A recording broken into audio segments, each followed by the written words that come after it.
Hi மக்களே, அனைவருக்கும் வணக்கம். இன்னைக்கு நம்ம வீட்டில் என்ன சமையல்னு பார்க்கலாம்.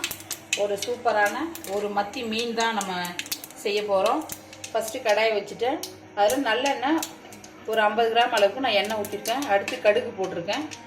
அதுக்கப்புறமா ஒரு அரை ஸ்பூன் வெந்தயம் சேர்த்துக்கலாம். வெந்தயமும் கடுகும் நல்லா பொரியட்டும்.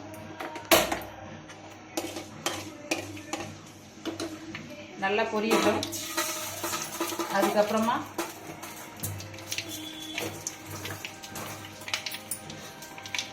ஒரு 15 சின்ன வெங்காயம் நான் உரித்து பேஸ்ட் பண்ணி வச்சுருக்கேன். அதுவும் ஒரு கைப்பிடி கருவேப்பிலை, ரெண்டுத்தையும் நம்ம இதில் சேர்த்துக்கலாம்.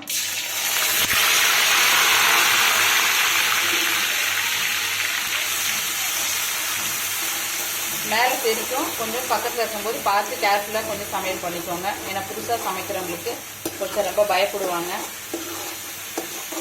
இந்த வெங்காயம் நல்லா வதங்கட்டும். நான் வைக்கிற ஸ்டைலில் நீங்கள் மத்தி மீன் குழம்பு செஞ்சு பாருங்கள், ரொம்ப சூப்பராக டேஸ்ட்டாக இருக்கும். நான் வந்து ஒரு மசாலா அரைச்சி தான் இந்த குழம்பு நான் வைக்க போகிறேன். அதுக்கு வந்து பார்த்திங்கன்னா இங்கே பாருங்கள், நான் மசாலா வறுத்து அரைச்சி வச்சுருக்கேன். இது வந்து பார்த்திங்கன்னா ஒரு சின்ன ஸ்பூனில் 2 ஸ்பூன் வந்து தனியா, ஒரு 5 காஞ்ச மிளகாய், ஒரு அரை ஸ்பூன் சீரகம், அரை ஸ்பூன் சோம்பு, 1/4 ஸ்பூன் கடுகு, வெந்தயம், இது எல்லாத்தையும் நம்ம போட்டு நம்ம மிக்சியில் நல்லா தண்ணி ஊற்றி அரைச்சி வச்சுருக்கேன். இதுதான் இந்த குழம்போட டேஸ்ட்டை கூட்டி கொடுக்கறது மசாலா. இதுதான் ரொம்ப சூப்பராக டேஸ்ட்டாக இருக்கும். உண்மையிலேயே நான் வீடியோக்காக சொல்கிறேங்க, இது மாதிரி நீங்கள் செஞ்சு பாருங்கள், ரொம்ப சூப்பராக இருக்கும். இப்போ வெங்காயம் நல்லா வதங்கிட்டுருக்கு, நல்லா வதங்கட்டும். அடுத்ததான் நான் ஒரு மீடியம் சைஸு 3 தக்காளி அரைச்சி வச்சுருக்கேன், அதை சேர்த்துக்கலாம்.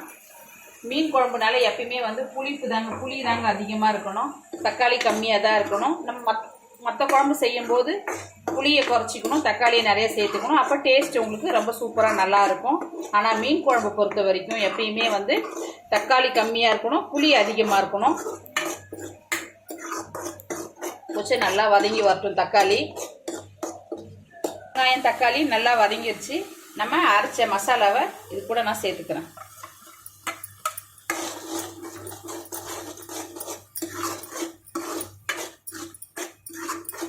போட்ட மசாலா இது நல்லா வதங்கி வரணும்,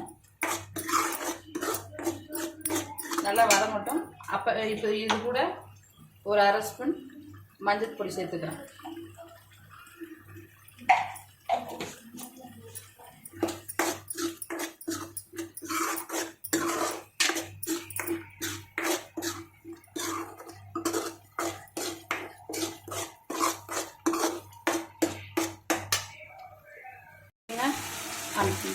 ஓகேங்க, நம்ம மசாலா பாருங்கள் நல்லா வதங்கிடுச்சு.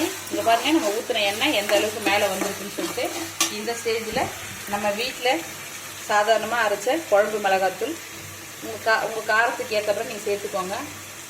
எனக்கு ஒரு 4 ஸ்பூன் நான் சேர்த்துக்கிறேன். ஏன்னா நம்ம வீட்டில் எல்லோரும் ரொம்ப காரமாக சாப்பிடுவாங்க. பசங்களும் சரி அவரும் சரி கொஞ்சம் காரமாக சாப்பிடுவாங்க. அதனால் ஒரு 4 ஸ்பூன் நான் சேர்த்துக்கிறேன்.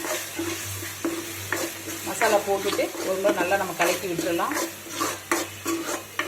அந்த மசாலா வதங்கி வந்தோடனே ஆஹா, எவ்வளோ சூப்பராக கமகமன்னு வாசனை வருதுங்க. வீடே மசாலா வாசனையாக இருக்குது.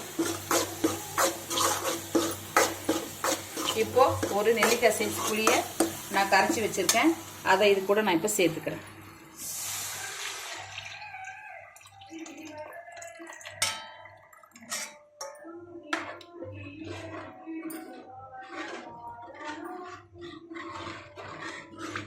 நல்லா இது கொதிக்கட்டும்.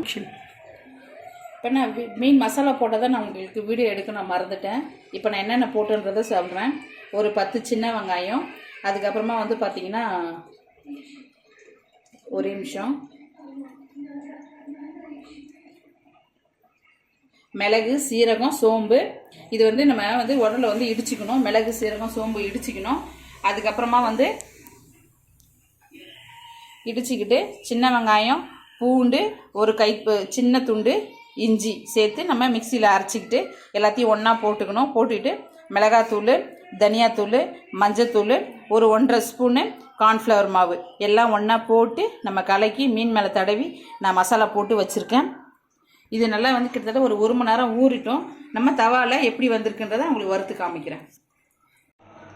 நம்ம மீன் குழம்பு நல்லா கொதிக்க ஆரம்பிச்சிருச்சு. இந்த ஸ்டேஜில் நம்ம கழுவி க்ளீன் பண்ணி வச்சுருக்க மத்தி மீனை நான் சேர்த்துக்கிட்டேன். மீன் போட்டுட்டு ரொம்ப கலக்கக்கூடாது. சும்மா உங்களுக்கு வீடியோக்காக நான் எடுத்து காமிக்கிறேன். சும்மா லைட்டாக கரண்டி போட்டுலாம் கலக்கக்கூடாது. நம்ம வந்து கடாயை பிடிச்சி லேசாக ஒரு சுற்றி ஆட்டி வச்சாலே போதும். அது நல்லா வெந்துடும். இன்னும் குழம்பு கொஞ்சம் நல்லா சுண்டணும். நம்ம இந்த ஸ்டேஜில் மூடி போட்டு மூடி வச்சுக்கலாம். கொத்தமல்லி தழை நான் சேர்த்துக்கிறேன்.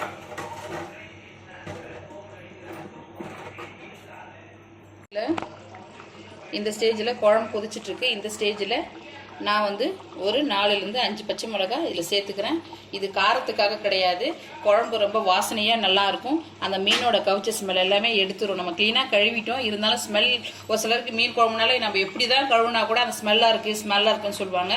அவங்களுக்காக தான் இந்த டிப்ஸு. நீங்கள் ஒரு முறை ட்ரை பண்ணி பாருங்கள். குழம்பு லாஸ்ட் எல்லாம் ரெடி பண்ணி வச்சுட்டு லாஸ்ட்டாக வந்து இந்த நீங்கள் பச்சை மிளகா 4லேருந்து 5 பச்சை மிளகா போட்டிங்கன்னா சுத்தமாக அந்த ஸ்மெல்லே இருக்காது. குழம்பு நல்லா வாசனையாக கம்ம நல்லாயிருக்கும். நல்லா விரும்பி சாப்பிடுவாங்க.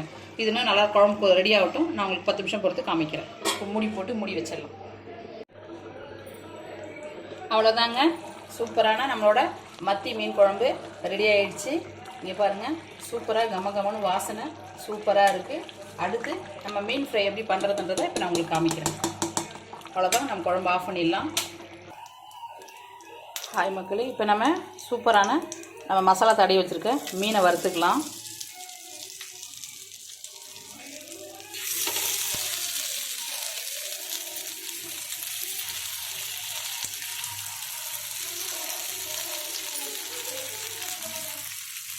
ஒவ்வொரு மீனும் ஒரு பக்கம் 5 நிமிஷம்ன்ற டைம் வச்சுக்கோங்க. இது கரெக்டாக சூப்பராக வெந்து வந்துடும். இந்த பக்கம் 5 நிமிஷம், இந்த பக்கம் 5 நிமிஷம் அந்த டைம் வச்சிங்கன்னா உங்களுக்கு சூப்பராக மொறுன்னு நம்ம ஃபிஷ் ஃப்ரை ரெடி ஆகிடும். அவ்வளோதாங்க, நம்மளோட மீன் பாருங்கள் எவ்வளோ சூப்பராக. ஒரு பக்கம் நான் இன்னொரு பக்கம் திருப்பி விட்டுட்டேன். மீன் மசாலா எதுவுமே பிரியவே இல்லை பாருங்கள். அப்படியே நம்ம போட்ட மசாலா நல்லா கரெக்டாக அப்படியே நம்ம பிடிச்சிருக்கு. மசாலா உதிராது. ரொம்ப டேஸ்டியாக சூப்பராக இருக்கும். நீங்களும் உங்கள் வீட்டில் இதே மாதிரி ட்ரை பண்ணுங்கள். நம்ம போட்ட அளவுகளோட மத்தி மீன் குழம்பு ப்ளஸ் இந்த மீன் ஃப்ரையும் நீங்கள் உங்கள் வீட்டில் ட்ரை பண்ணி பார்த்துட்டு பிடிச்சிருந்தா நம்ம சேனலுக்கு மறக்காமல் ஒரு சப்ஸ்கிரைப் பண்ணுங்கள். ப்ளீஸ் நிறைய எல்லாருக்கும் ஷேர் பண்ணி விடுங்க. அடுத்த டிஷ் உங்களுக்கு என்ன வேணுன்றதை மறக்காமல் நம்ம சேனலில் ஒரு கமெண்ட் பாக்ஸில் மெசேஜ் பண்ணுங்கள். அடுத்து நான் என்ன டிஷ்ன்றதை உங்களுக்கு நான் மெசேஜ் பண்ணுறேன் நான். Okay friends, bye. ஓகே பாய்.